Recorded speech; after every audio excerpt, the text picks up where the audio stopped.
Hey, y'all, it's your girl Shay. Welcome back to my channel. I know y'all like, who is this lady? Hobo, who this woman?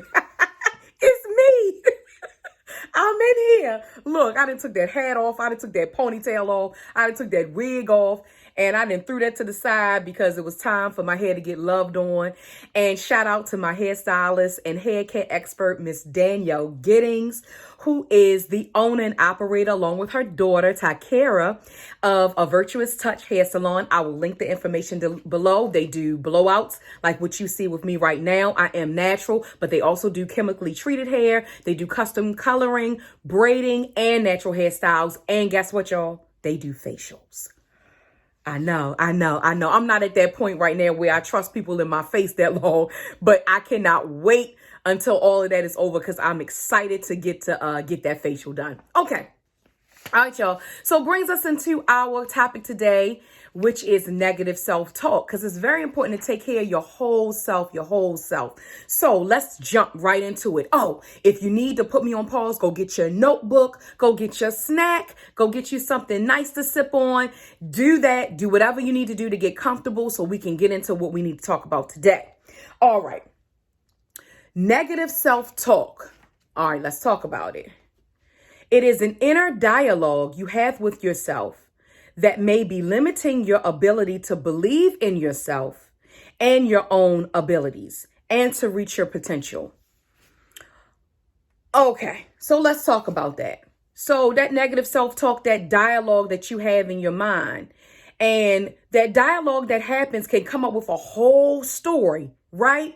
If you feel like you're not worthy and you're not enough, then things can happen and all of a sudden you are thinking the worst. It's going to a real negative, dark place where it may not even be really going in real life, but your mind is a powerful thing and it kind of takes over.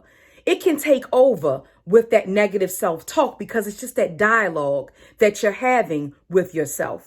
So a lot of times that dialogue starts with thoughts, okay? So the negative self-talk is birthed from thoughts. So then we have a term using psychology called automatic negative thoughts, what we call ANTs. That's the acronym for it. So let me define ANTs.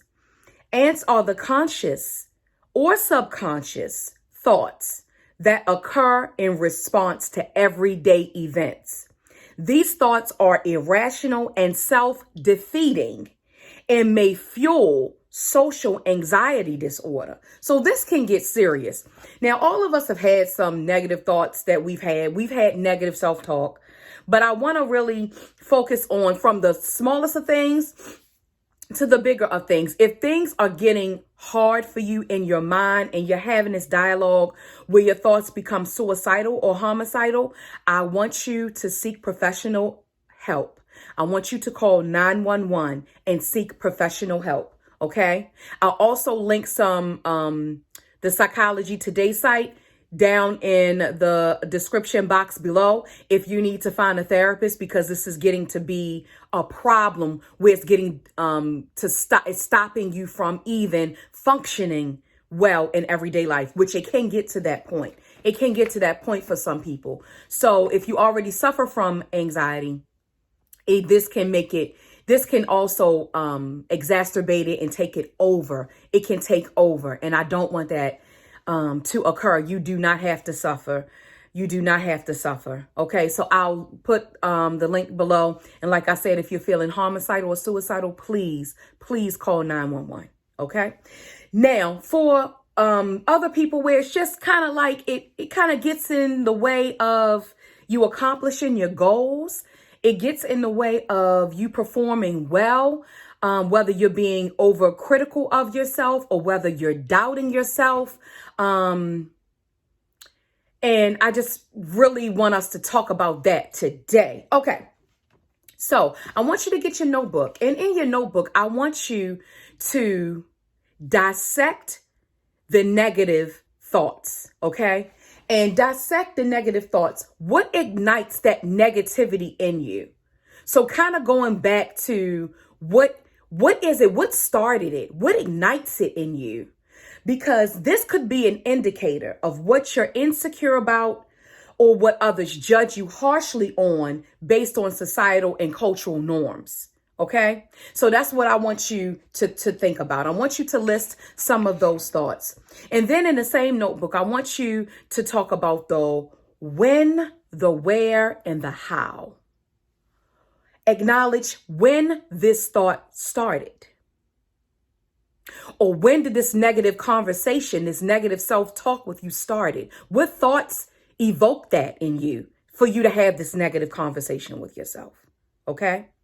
So then I want you to acknowledge where these thoughts came from. They could come from childhood. They could come from a toxic relationship. They could come from poor performance at the job, where you're doubting doing well on projects and things moving forward because you've experienced such adversity at work, or poor performance, lack of good performance. And I want you to think about where it started. Then I want you to acknowledge how you can change it, how you can start to change some of those thoughts that come up that kind of usher into that negative conversation and that negative self-talk that you have with yourself. For example, if you feel like you're not enough, okay, you feel like you're not enough, you can say, I'm doing the best I can with what I have. I am doing the best I can with what I have. And then eventually, that's like being neutral, not necessarily going straight, real positive. If you feel like that doesn't match right now, eventually it will. But if we need to start to combat that negative talk, we can't sometimes combat it with something very extra positive where you feel like you're lying to yourself and you don't believe yourself. Now, I believe in affirmations. I believe in all of those things. But sometimes when it comes to certain issues, especially things around trauma and sensitivity, sensitive issues that you've experienced in your life, I want you to come to a more neutral place. Even if it's, I don't deserve good things to happen. You could say, I deserve better. It may not be, I deserve the best. I deserve to have this, and this. You'll get there, but just, I deserve better. That's a neutral, nice phrase, reframing of what the negative thought is. Does that make sense? I hope I'm being clear. Y'all let me know. Y'all comment down below and let me know what you think. So we're just going to recap. We're combating those automatic negative thoughts, right? That then leads to negative self-talk and that conversation that we have with ourselves that talks us into doing something or talks us out of doing something. And then we're going to write down in our notebook all of those things that ignite negativity in us, that either we think about ourselves or others have judged us on, that now has created a low self-esteem, a low self-worth in certain areas that are going negative, that we're talking about ourselves negatively, right? And then we're going to dissect it and go to the when, the where, and the how. And we're going to combat it with a neutral statement, and then eventually getting to believing those affirmations that you are amazing because you are. But before you get to you are amazing, maybe you need to just say, I deserve better. I deserve better than what's going on, right? That's it, y'all. Like I said, if this has really been running with you, I'll have links. I'll have links below for you to be able to get assistance. I'll also have links about your hair care. And follow me on Instagram at TheShaelle, TheeShaelle. Also, too, welcome to all my new subscribers. I see y'all. And thank you for following me over on the gram. I see y'all over there too. Thank you very much. I welcome you here. We are on this journey of being better, not bitter. And trust me, we are on this journey together. We are on this journey together because we're all human at the end of the day. Thank you so much for coming by and listening to what I have to say. All right, y'all, that brings me into my spiel. Y'all know I'll be posting about negative self-talk all week on the gram and on Facebook, and just trying to make it stick. I do that to try to make it stick for you because I want it to change you. I want it to, make it stick. Okay? All right, y'all, brings me to my spiel. Y'all know what the deal is. Hope this message has inspired you. I hope this message finds you blessed. Like, comment, share, and subscribe, and I'll see you all in my next video.